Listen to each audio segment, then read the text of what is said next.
తాకట్లో ఉన్న మీ బంగారాన్ని విడిపించి ఆ రోజు ఆన్లైన్ రేటుకి కొంటాం. Sharma gold company. నమస్కారం, వెల్కమ్ టు సుమన్ టీవీ. నేను గీతాంజలి. జూన్ 25వ తారీఖున జ్యేష్ఠ అమావాస్య. ఆ రోజున ప్రత్యేకంగా భద్రాచలంలో ఉన్నటువంటి గోవింద కల్పవృక్ష నారసింహ సాలగ్రామ ఆశ్రమంలో విశేషంగా హోమాలు జరుగుతాయండి.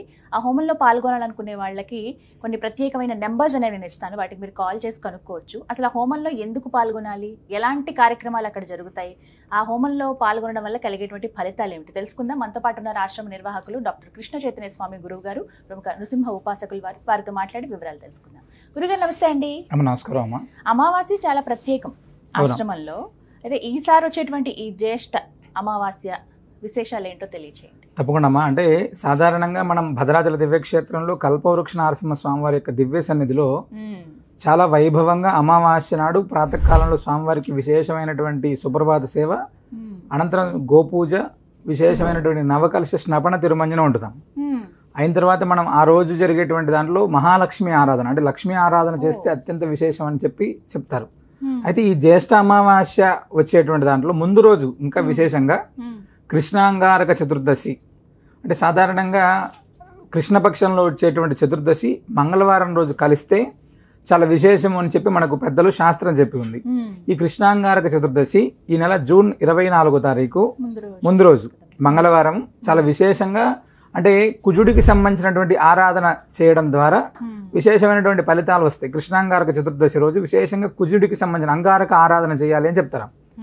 అసలు అంగారకుడికి సంబంధించినటువంటి ఆరాధన చేయడం ద్వారా రుణ బాధలు, రోగ బాధలు, శత్రు బాధలు ఈ మూడిటి యొక్క ప్రభావం తగ్గుతుంది ఫస్ట్. అయితే విశేషంగా ఇప్పుడు కుజుడు సింహరాశిలో ఉన్నాడు ప్రస్తుతం.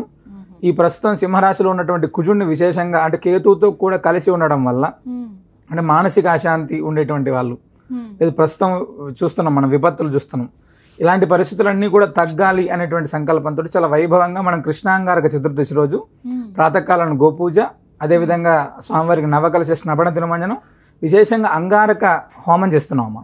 అంటే వివాహం కానటువంటి వాళ్ళు, అంటే కుజదోషం ఉన్నటువంటి వాళ్ళు, అదేవిధంగా అంటే రుణ బాధలు ఉన్నాయి, అంటే రుణ ఒత్తిడి ఉంది, అంటే ఆ డబ్బులకు సంబంధించినటువంటి విపరీతమైనటువంటి ఇబ్బంది ఉంది, అలాంటి వారందరూ కూడా ఆనాడు జరిగేటువంటి హోమంలో పాల్గొనడం అనేటువంటిది అత్యంత విశేషం. అంటే ఉదయం స్వామివారికి అభిషేకం అనంతరం ఈ యొక్క హోమాన్ని చేస్తున్నాం. అయిన తర్వాత యథావిధిగా పూర్ణావతి, మరుసటి రోజు అంటే ఆ జ్యేష్ఠ అమావాస్య. అంటే సాధారణంగా జ్యేష్ఠ అమావాస్య అనేటువంటిది మనందరం కూడా జ్యేష్ఠము అనగానే పెద్దది ఫస్ట్ ఒకటి. తర్వాత జ్యేష్ఠాదేవి అంటే సాధారణంగా మనం ఏమవుతుంది, దరిద్రం అనేటువంటి దాంట్లో, లేకపోతే అదొక ఇబ్బందికరమైనటువంటి దాంట్లో నెగిటివ్ చూస్తుంటాం.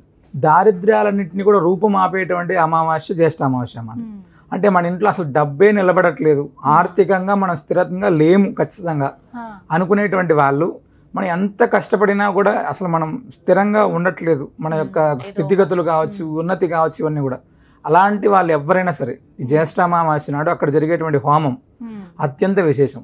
జ్యేష్ఠ అమావాస్య రోజు ఉదయం స్వామివారికి జరిగేటువంటి నవకలశ స్నపన తిరుమంజనం, అదేవిధంగా మనం అక్కడ గరుడ ప్రసాదాన్ని ఇస్తాము. మీ అందరికీ తెలిసినటువంటి విషయం, ప్రతి అమావాస్య పౌర్ణమి తిథులలో విశేషంగా గరుడ ప్రసాదం ఇస్తున్నాం. అయితే ఇక్కడ చిన్న ఇబ్బంది ఏంటంటే, గరుడ ప్రసాదానికి ప్రతి అమావాస్య పౌర్ణమి రోజు కొన్ని వందలాది మంది వస్తున్నారు. అయితే వారందరి కోసం ప్రత్యేకంగా అమావాస్య రోజు ఉదయం ప్రాతకాలంలోని 10 గంటల సమయంలో ప్రత్యేకంగా వైనతేయుడికి సంబంధించినటువంటి హోమం చేసి ఆ సంతాన ప్రాప్తి కోసం ఎవరైతే వస్తున్నారో వాళ్ళకు ముందుగా ప్రసాదం ఇచ్చి పంపించేటువంటి కార్యక్రమాన్ని చేస్తూ ఈ జ్యేష్ఠ అమావాస్య నుంచి కూడా సాయంత్రం అంటే లక్ష్మీ ఆరాధన అనేటువంటిది అమావాస్య రోజు సాయంత్రం చేస్తే చాలా విశేషం అని చెప్పి మనకు పెద్దలు చెప్పున్నారు, శాస్త్రం చెప్పింది. అందుకోసమనే ఈ యొక్క అమావాస్య నుంచి ప్రతి అమావాస్య రోజు సాయంత్రం 4:30 గంటల నుంచి స్వామివారికి విశేషమైనటువంటి మహాసుదర్శన నారసింహ హోమం, మహాలక్ష్మి హోమం, ఆయుష్య హోమం ఈ ప్రతి అమావాస్య రోజు మనం చేసేటువంటి హోమం. ఈ జ్యేష్ఠ అమావాస్య నుంచి ఈ కార్యక్రమాన్ని మనం చాలా వైభవంగా చేస్తున్నాం.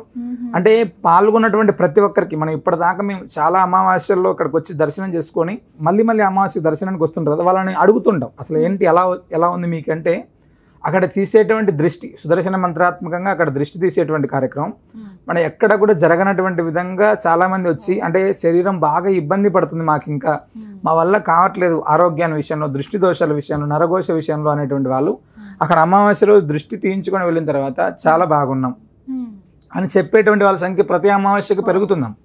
అది ఉదయం 8 గంటల నుంచి ప్రారంభమై సాయంత్రం 6 గంటల దాకా ఆ కార్యక్రమం జరుగుతూనే ఉంటుంది. సాయంత్రం ఈ అమావాస్య నుంచి సాయంత్రం హోమం చేస్తున్నాం కాబట్టి వచ్చేటువంటి భక్తులకు కూడా ఎలాంటి అసౌకర్యం అనేటువంటిది లేకుండా ఉదయం అంతా ముడుపు కట్టుకునేటువంటి వాళ్ళు ముడుపు కట్టుకోవచ్చు, సంతాన ప్రాప్తి కోసం వచ్చేటువంటి వాళ్ళు సంతానానికి సంబంధించిన ప్రసాదం తీసుకోవచ్చు. హోమానికి ప్రత్యేకంగా ఉండేటువంటి వాళ్ళందరి కోసం లక్ష్మీ ఆరాధన ప్రత్యేకంగా సాయంత్రం మహాలక్ష్మి హోమం, సుదర్శన నరసింహం ఇవన్నీ కూడా చేస్తున్నాం. ఇది అక్కడ విశేషం అన్నమాట. ఆ రోజు ముందు రోజే రావాల్సి ఉంటుందా అండి? ఎప్పుడు రమ్మంటారు? అంటే అంగారక చతుర్థి హోమంలో పాల్గొనాలనుకునేటువంటి వాళ్ళు 24వ తారీఖు ఉదయం అక్కడికి వస్తే ఆ రుణ విమోచనకు సంబంధించినటువంటి హోమంలోను, అంగారక హోమంలోను, అంటే వివాహం కాని వాళ్ళు కావచ్చు, అన్యోన్య దాంపత్యంలో ఇబ్బంది ఉన్నటువంటి వాళ్ళు కావచ్చు, ఆ పెళ్లి అయ్యి కూడా చాలా రకాలైనటువంటి ఇష్యూస్లో ఉండేటువంటి వాళ్ళు చాలా మంది, కోర్టు వివాదాలు కావచ్చు, ఇలాంటివి. అలాంటి వాళ్ళు ఎవరైనా 24వ తారీఖు రావడం చాలా మంచిదమ్మా. లేదా అమావాస్యకి సంబంధించినటువంటి హోమం, సుదర్శన నరసింహ హోమంలో, మహాలక్ష్మి హోమంలో స్వామివారి అభిషేకంలో పాల్గొనాలనుకునేటువంటి వాళ్ళు 25. ఈ 2 రోజులు కూడా నిద్ర చేయడానికి చాలా విశేషం. ముందు రోజు అమావాస్య రోజు నిద్ర చేయొచ్చు, అమావాస్య నాడు రాత్రి కూడా నిద్ర చేయడానికి అక్కడ అవకాశం ఉంటుందమ్మా.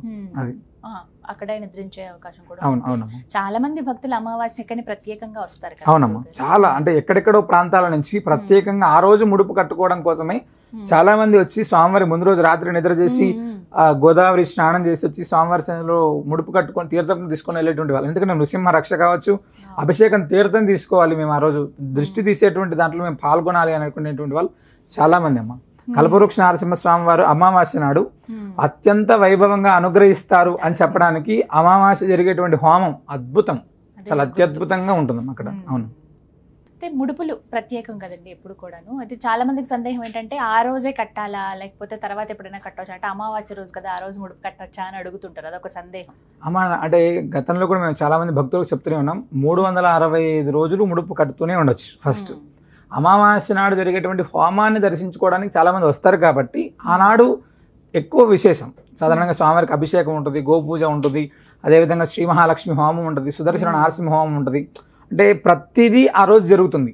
అంటే ఒకరోజు అమావాస్య రోజు కాకుండా మిగతా రోజులు వస్తే మంగళవారం రోజు మాత్రమే అభిషేకం ఉంటుంది, హోమం ఉండదు. పౌర్ణమి రోజు ధన్వంతరి హోమం, కార్తవీర్యార్జున హోమం ఉంటుంది.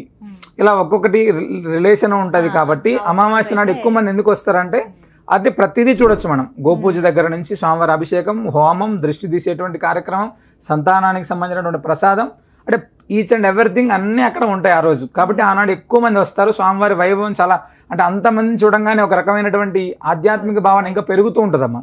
అంటే భగవంతుడు ఏ రూపంలో ఉంటాడో తెలియదు. నృసింహస్వామి అనేటువంటి వాడు ఆయన కూడా ఒక భక్తుడి రూపంలో ప్రదక్షిణ చేస్తుంటాడు. ఈ భక్తులందరినీ కూడా తాకాలి అనేటువంటి సంకల్పంతో ఆయన కూడా ఆ భక్తుల్లోనే తిరుగుతుంటాడమ్మా ఖచ్చితంగా. అందుకనే ఎక్కువ మంది ఉన్నప్పుడు ఆ ఆనందం అనేటువంటిది చాలా వైభవంగా ఉంటుందమ్మా. అది చాలా విశేషం అక్కడ.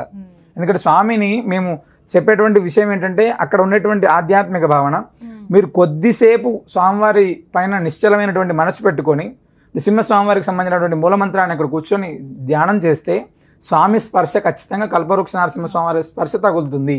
కాబట్టి అక్కడికి వచ్చేటువంటి భక్తులు ఎవరైనా వస్తారు ఆధ్యాత్మిక భావనతోటి మీరు ఖచ్చితంగా స్వామివారి పైన పరిపూర్ణ విశ్వాసంతో చేస్తే ఆ రిజల్ట్ కూడా అంతే అద్భుతంగా ఉంటుంది. సంతాన ప్రాప్తి కోసం మేము చూస్తున్నాం కదా, ఎంతో మంది ప్రతి పౌర్ణమి అమావాస్య తిథుల్లో కొన్ని వేల మందికి ఇప్పటిదాకా ప్రసాదం ఇచ్చాం. అందరికీ అత్యద్భుతంగా నిలబెడుతుంది. చాలా వైభవంగా మళ్ళీ స్వామివారి దగ్గరికి సంతానాన్ని తీసుకుని వచ్చి స్వామివారి సన్నిధిలో పేరు పెట్టుకొని అక్షరాభ్యాస, అన్నప్రాసన ఎన్నో కార్యక్రమాలు జరుగుతున్నాయమ్మా. అంత వైభవంగా స్వామివారి ఉత్సవాలు ఉన్నాయి అక్కడ. ఖచ్చితంగా దర్శించవలసిందే. ఖచ్చితంగా. చక్కగా వివరించారు, ధన్యవాదాలండి.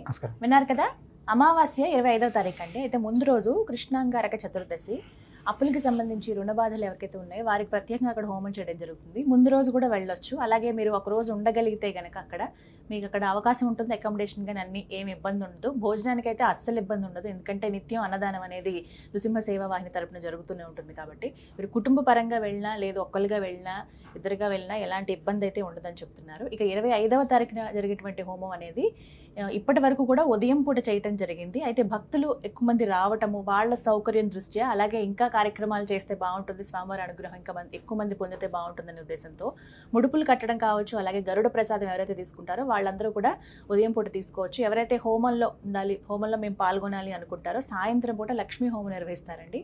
ఆ హోమంలో పాల్గొందాం అనుకునే వాళ్ళు స్క్రీన్ మీద నెంబర్స్ ఇస్తాను, వారు మీకు కాల్ చేసి డీటెయిల్స్ కనుక్కోండి. మీ వివరాలు కూడా తెలియజేస్తే ముందుగా ఇన్ఫర్మేషన్ ఇస్తే ఎలాంటి ఇబ్బంది కలగకుండా ఉంటుంది.